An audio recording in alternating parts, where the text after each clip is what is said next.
everyone. I'm going to be using my phone to look at my notes, so please don't think I'm being rude texting or anything or checking my social media. So yeah, I'll just put that there, and I think I'm good to go. Yeah, so thanks to Microserve for inviting me here today to just share a bit about YHA's story, and I hope that this will be quite interesting to people for different reasons. But hopefully, most of all, I think it'll just bring some of what the Drupal community is doing into the real world and into how YHA are using Drupal. So, yeah, that's not me, but I think a couple of years ago, people at YHA probably thought that that's kind of the feeling that I had. Maybe looked at me and thought, he's a bit of a prat. He's sailing through this career at YHA. I'd been there about 2 years at that point as head of digital, and YHA's online platform at the time was pretty sketchy. So it wasn't too difficult for me to use a few obvious e-commerce tactics to transform their online platform. And I'd not been there very long, and very privileged to receive the Chief Exec Award at the annual awards nights, and managed to double their online revenue in a couple of years. So I think from the outside, people thought, wow, he's cruising, things are really working for him. But inside, it's probably a more accurate picture that I was probably looking something like that, because I knew that everything I was doing was just tactical and firefighting. I'd not actually produced a plan. There was no real strategy behind what I was doing, and what YHA needed from me was a strong vision and a strategy for how we were going to transform YHA's 85-year-old organisation into an organisation that young people especially, but the digital age sort of expected.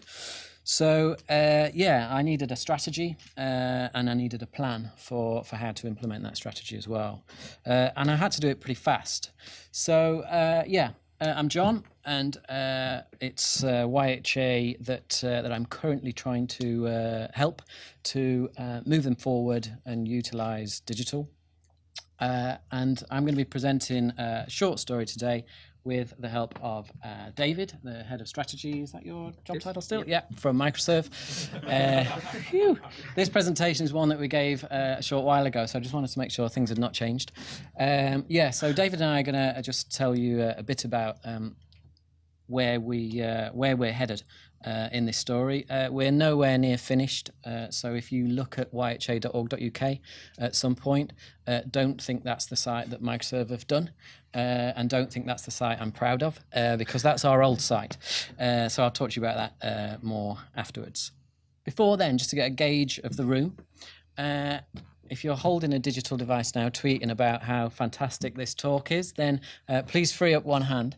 And put your hand up if you have heard of YHA, Youth Hostel Association, before today, obviously. This is a good start. Keep your hand up if you've ever stayed at YHA. Let's do it. And who stayed in the last 5 years? That's the most hands I've ever had when I've asked that question. So that's really good. Yeah, that fills me with some confidence. For those that didn't keep the hands up, though, they might have thought that is representative of what a youth hostel, an average youth hostel is. And it used to be. And there are the odd one or two that we've still not got around to visit yet in our network. We've got about 150 hostels, so it takes time to visit them all and redo them. But they all used to look a bit like that. I'm pleased to say now, though, after the last 5 years of growth and success, that is more representative of a YHA. We've got hundreds, well, 150 buildings that are all different, with massive interesting histories behind them, that we're slowly going around and reinvesting in, and making them places that the modern traveller would want to visit. This particular one of my favourites, is in the Peak District.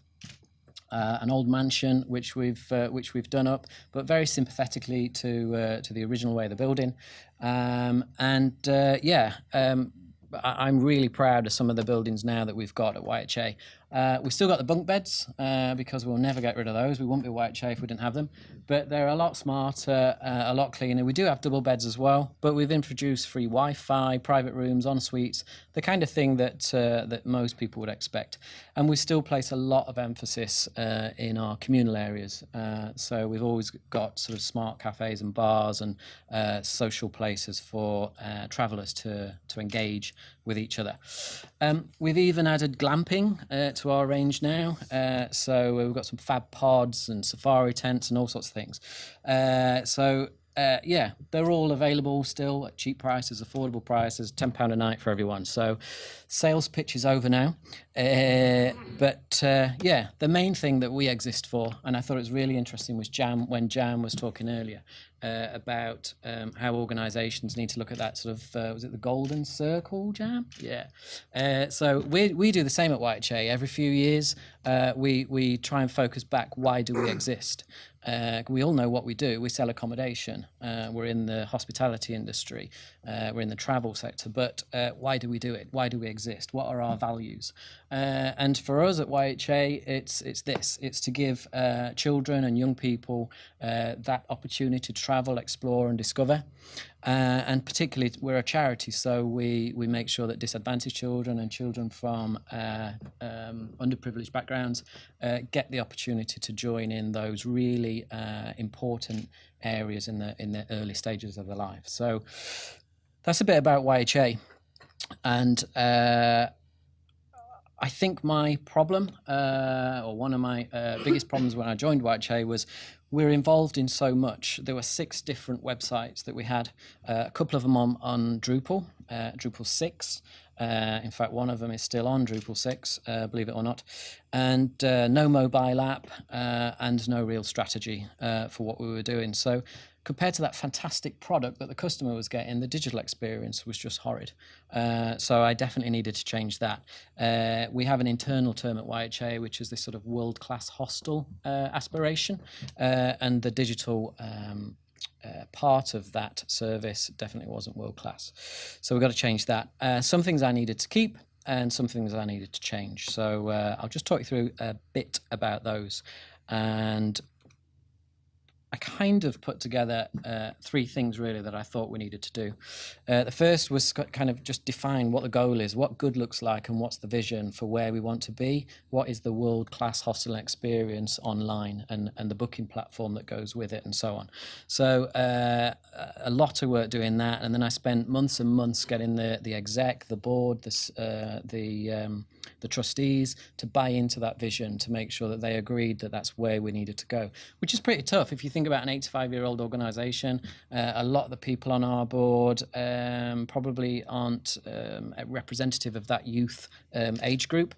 And, you know, they've got me coming in saying, you know, I want digital everything, I want mobile apps, I want this, that and the other. And I think at first they might have thought, we don't need digital. We like people to go outside and put their devices away and enjoy the countryside and explore. But obviously digital forms a massive part of that pre-journey. It's about awareness and some of their after journey as well. So yeah, luckily I got the buy-in of the organisation for that. I wanted to make sure we learned from the past as well, because last time we put a new website in at YHA, 2012, I wasn't part of it. But yeah, it was a pretty bumpy ride. And I wanted to make sure we didn't just make the same mistakes again that we made last time. So that was pretty important. And then finally, really just making sure that if there was anything good, let's keep that, because the last thing I want to do is just pretend that we can change everything in a year, because that's almost impossible when you've got old legacy platforms and booking systems all over the place. So yeah, we sort of, I was pretty conscious that we kept what worked and just tried to change the worst bits to start with to mean that, that we could actually do it. So one of the things we decided to keep was the Acquia platform, and we've worked with Acquia because we've been on Drupal 6. We worked with them in the past, and they got me out the awkward situations. I nearly said a different word. Yeah, they got me out of that a couple of times, which was great. And one particular time, I remember it was my second day at work, actually. I didn't even know anybody's name, never mind how the organisation actually fit together or how the technology fit together. And somebody came rushing into a meeting, like an induction meeting, and that I was having with HR, and said, the website's down, people can't pay. So I can remember just thinking, I haven't got a clue what to do. So I thought, what would Bear Grylls do? And yeah, so I ripped my shirt off and lit campfire. But no, that was another occasion. So I thought, well, I'll just ask the people that that know what they're doing. So I went to the web developer, and they went, it's not us. Must be the payment gateway. So I went to the payment gateway people, and they said, no, it's not us. I think it's your servers. So I went to Acquia. No, it's not us. So months passed of everybody saying it's not us, and I thought there's something fundamentally wrong with the way this organization's outsourced its businesses. If no one really wants to take responsibility when something goes wrong, but also no one seemed capable of fixing them either. So Acquia jumped in and said, it's not us. We can promise you that, but we will help you identify where the problem is and who you need to go to get it fixed. And they did. They found the loop in the code and pointed it out to our developers, and so that was great. So moving on from that, we sort of said we'd keep Acquia and we would keep Drupal. Drupal's values and the way that Drupal's built fits really nicely and aligns quite nicely with the way that YHA is built as well. And a lot of those words that were up from Jam's speech before actually are all in our values and core and mission and all the rest of it. So that's quite interesting. But also I think we were impressed with the way that Drupal worked. We put it up with, you do the usual checklist of does it do this, and Drupal does it in spades. So we were happy with Drupal. And I think we wanted to keep a lot of our online journeys as well. We didn't want to fall into that trap of absolutely changing everything so it's unrecognizable. So I wanted to keep that. I think the things I wanted to change was got to get off Drupal 6 because I think we're on the last few months now of bit of support that we can get for that. Got to get off that fast.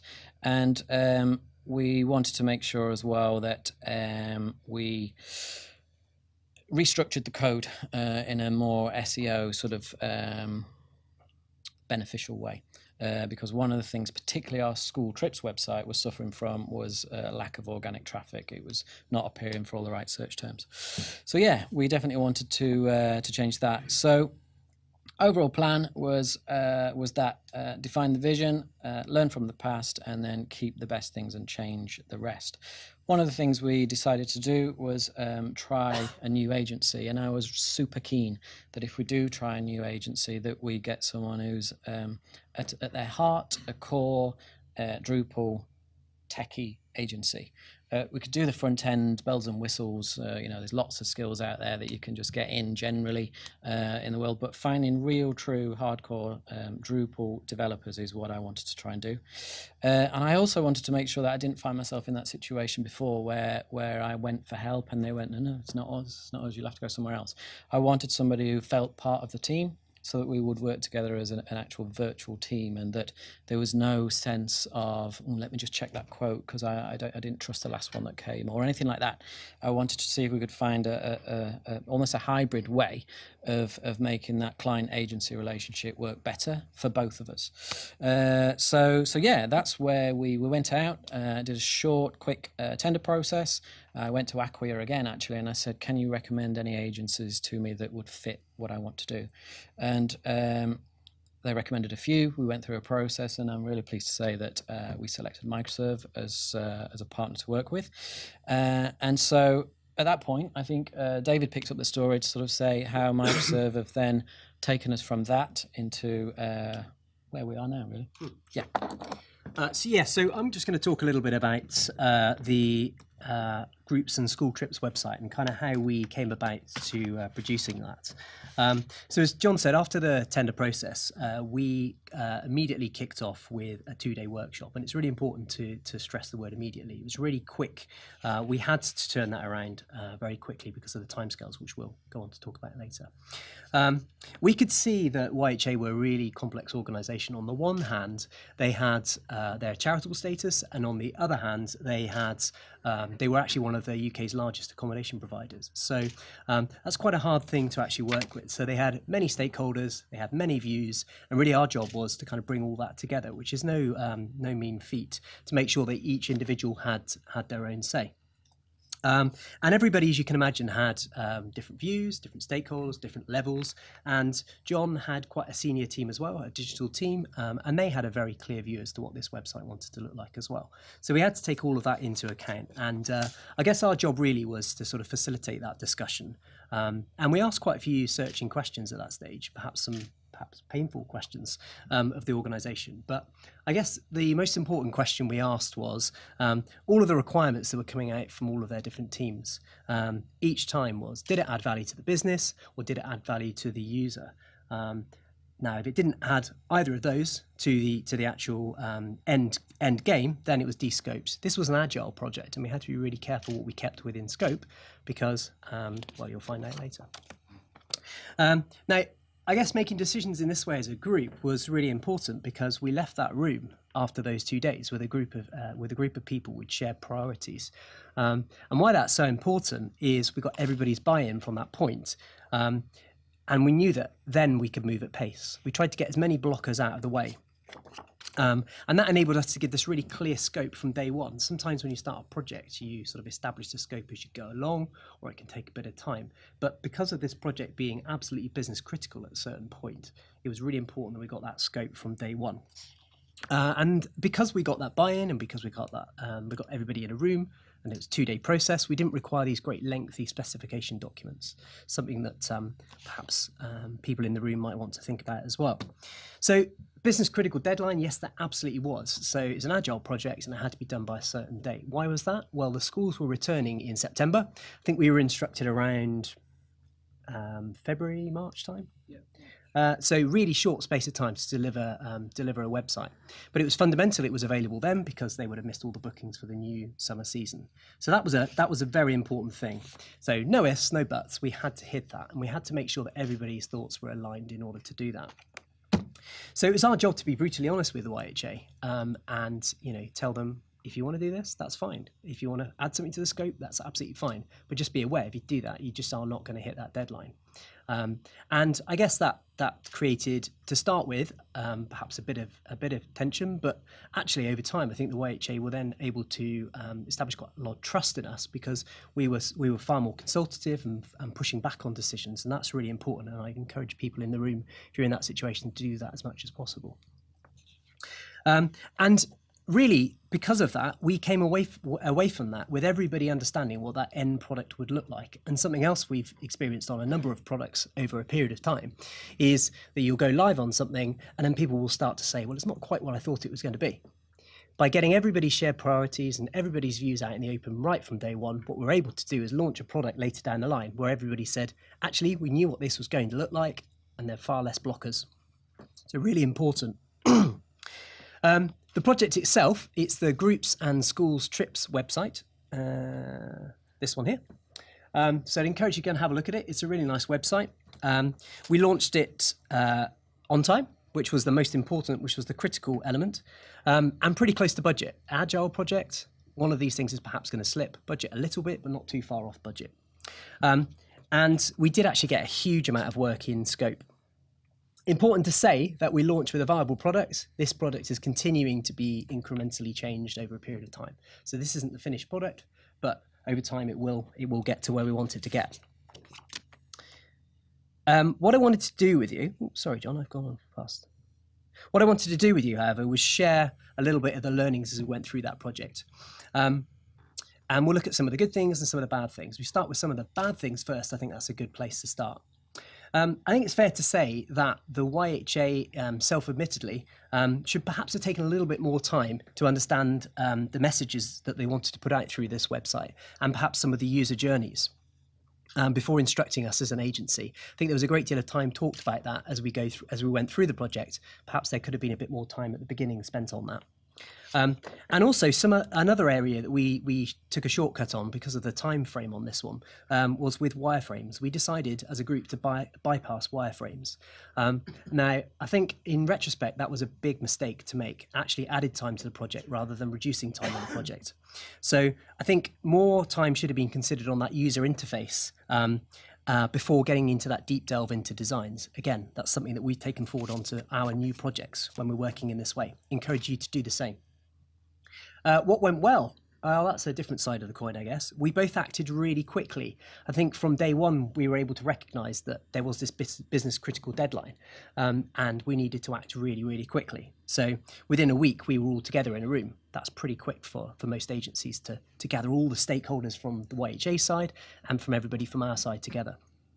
And also because of the way we were working with the YHA, the way we were pushing back on decisions and they perhaps were pushing back with us, we were able to develop a really open and trusting relationship, which is something that that Jon's team hadn't had with agencies in the past, and really made us move at speed, and were able to make decisions that perhaps we couldn't make with if we had a less trusting relationship.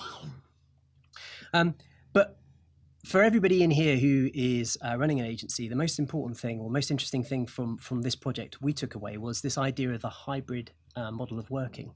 So we were really lucky that Jon was up for working in a slightly different way. It was an agile project, so it had to be delivered anyway in a short space of time. But Jon had a number of people in his team which were quite experienced digital people. And obviously we had an experienced digital team. So we trialed this, what Jon was describing as a hybrid model, where you have two groups of people who know a little bit about something or a lot about something and can come together to produce something pretty special. And that worked really, really well. The hybrid model was perhaps the great success factor of this particular project. And the other side of it was it's an agile project, but YHA are based in Matlock and we're based in Bristol, so there's a big geographic distance between us. We were able to use a number of different virtual tools to be able to get those teams to collaborate a lot better, as well as face-to-face meetings at the right times. But virtual tools were really useful throughout the project and continue to be so. So that hybrid relationship produced something pretty special. What does the future bring? Well, by being able to trial that hybrid relationship, we've been able to do a few different things. YHA have this big digital roadmap, which Jon will talk about a little bit more detail in a minute. But it engendered a huge amount of trust by being able to trial on a smaller project this idea of agency and client working really closely together. We were able to carry forward a lot of this confidence from their team into the bigger digital roadmap, which has really helped Jon and his team, particularly from a senior management point of view. So the board have really now got buy-in to Jon and his ideas and his roadmap. And they've also bought into the way that agency and clients now can be far more collaborative and rather than working against each other, which is perhaps certainly from their point of view happened in the past, working together for the greater good of all of everybody. So what Jon has found very, very important as he's gone along, as we've established this trust with this hybrid model, what we've been able to do is reduce a huge amount of the bureaucracy of the project. So quite often, again, people in the audience here who work on projects day to day will know a lot of people will question estimates all the time. They'll question estimates in terms of cost, in terms of time. They'll question your solutions, perhaps. It's really important to have a debate, but what we've been able to do is minimize that to the very bare minimum. So now what we're doing is focusing all of our time really on delivery as opposed to batting forward and back on cost estimates and various different things like that. So it's really been a confidence thing. And for us and the YHA, what that's meant is with their wider digital roadmap, we've been able to avoid going through a lengthy procurement process on that. We've been able to roll straight from project one straight into the major project, which Jon will talk to you about in a moment, and keep that continuity and the success of the previous projects have been rolled into this one here. So I guess if we're taking anything away from it and from a commercial point of view, CXO day to day, is to perhaps trial some different ways of working with our clients, because traditional agency client relationship at times can be quite destructive to the creative process and the development process. And we found that this hybrid model has been really, really successful for us. So give it a go. You do have to have teams that are quite established. So we were lucky in that YHA did have an established team. But if you do find yourself working on a project where the teams are established and you're very confident in your ability, perhaps give it a go. and see how you get on. It can produce some quite interesting things. I'll hand you back to Jon now, and he'll talk about YHA's wider digital roadmap. I'll probably do that in about a sentence, actually, because we're almost out of time, I think. Who's timekeeping me? Is it you? How long have I got? Have I got 10? Oh, am I doing 2 sentences then? Okay, cool. Then I'm not out of time. I thought I'd got half an hour for some reason. So yeah, thanks, David. Just in case anyone thinks I'm speaking ill of previous agencies that we work with or whatever, I just want to also make it clear that I think it was an attitude change for YHA to be a better client for the next agency that we picked as well. I just want to make sure I say that, because I think what we we sort of went, right, we're in client mode now, and then you suddenly sort of start finger pointing when anything goes wrong, which I think is another awful thing if a client does that to agencies. I can only imagine. So yeah, we became hopefully, we're always trying to become and looking internally at ourselves and try and become a better client, because I think if we become a better client, then we'll get better results and we'll both work more effectively together. So yeah. That group's website that you saw there is the first part of our kind of real strategic way of our future development. And what's on the plan now is to take that, which is a Drupal 8 installation, take that and use, for anyone that's familiar with headless Drupal and the hub, we're trying to now use that technology so that we can build more and more platforms and front ends onto this sort of core database, if I'm using the right word. I'm not techie enough to know whether that's the right word or not, of technology, so that we've got all our information in one place, hopefully, so that it's easier to manage, more efficient to manage, and we can hopefully reduce duplication. So when our families and individuals book, they might see similar sets of data to when our group books. They'll see a different front end, and they might see similar sets of data, hopefully the same data as when we build the mobile app, and hopefully using RESTful APIs. Then we'll get somewhere, and we'll be heading towards what that overall vision is. And at some point, this digital technology will end up in hostels as well. So hopefully, it's not too far away where you might end up in a hostel, and if there's a bit of a queue at reception, you can just start touch screen helping yourself to the information that you wanted as to how to get from A to B, where's the nearest tube, and all the usual questions that we get asked, and that will hopefully all feed from the hub as well where it's appropriate. So there's loads of stuff in there, and things that we're really desperate to launch. But I think the first thing was get the vision, get the right agency to work with, and then get the right technology. So Drupal 8 is at the core of that for us, and we're super excited about it. And already it's sort of paying dividends. The group's website is doing great things for our group's business. We're already up in our game also in digital marketing as well. So we're managing to get more and more people to learn about YHA and to come and visit us. So my boss, the commercial director, it's called these years the golden years of YHA. So we've been around for 85 years, but it's only really in the last 4 years that we can say that that we're breaking records every year with number of guests, occupancy, and loads of stats. We're just smashing our own records. So we're proper excited about it, and the banks are excited as well. So you saw this slide kept popping up before. It was a bit like a blip there, wasn't it? It just kept popping in and out. So in 2019, we're going to open our brand new hostel in the centre of London, right next to the Olympic Park there. And that'll be a sort of a flagship hostel for us, and we can't wait for that. And it's only because of all the success that we've managed to have in these last few years that we've got the money to do that. If you've been following YHA for a while, you'll know that in the past we've had to close quite a few hostels. Some of them because there's just not demand there anymore. But I think occasionally it would be fair to say that we probably needed the cash. So some properties got sold, but you can't do that forever. You can't sort of sell the family silver. So we're out of that phase definitely now, and we're into a really exciting time now.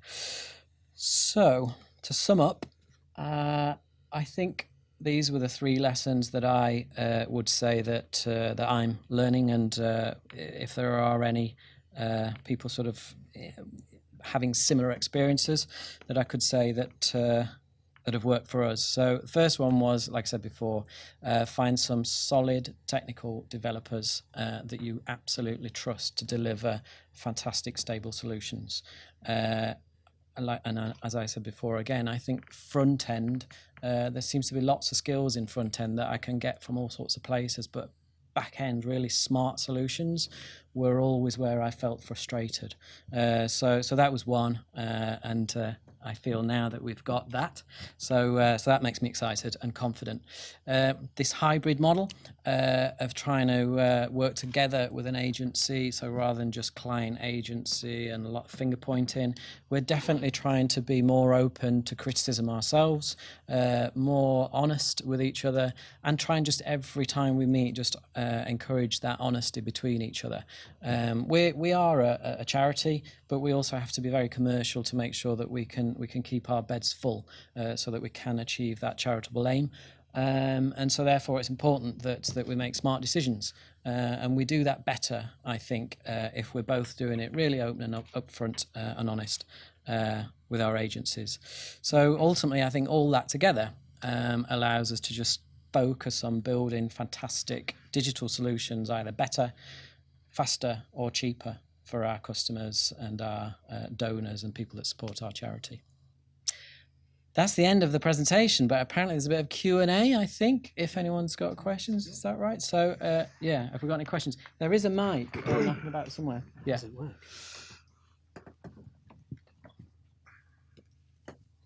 That was really good. Thanks. Thank you. One of the key questions that was going through my mind was, it seems like you went from a non-agile way of working in terms of budgets and sprints, and it's completely transformed. So I'm going to ask two questions and be cheeky. Number one is, how did you go about changing that internally?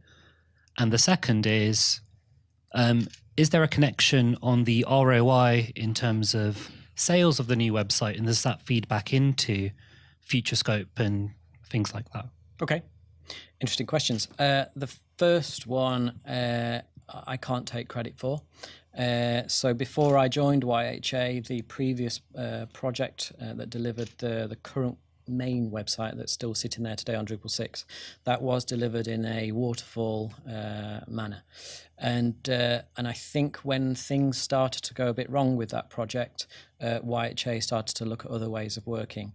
And through consultation with other consultants, agencies and so on, we discovered the benefits of Agile.